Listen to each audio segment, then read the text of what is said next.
Ольга, с каким запросом вы пришли к Анастасии? Прежде всего, это научиться управлять своими деньгами и немножко даже где-то, возможно, приумножить капитал. Что дало вам обучение? Ну, во-первых, я, в принципе, поняла, как это делается, как можно управлять своими деньгами. А что понравилось в обучении? Ну, это теория, это практика, и вот и научная база есть, то есть это не просто какие-то пустые слова. Все это подкрепляется практикой, вот это мне понравилось. И кураторы всегда, если нужно, помогают. Чем лично Анастасия вам помогла?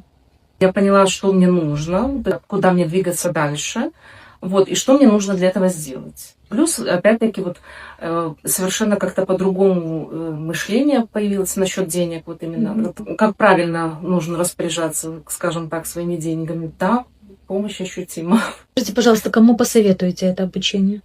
Вопрос денег – это такой, достаточно личный вопрос, и каждый должен сам понимать, нужно ли ему это. Но если человеку действительно нужно, и он ставит себе такую цель, вот приумножить капитал, опять-таки научиться распоряжаться, то да, я бы посоветовала.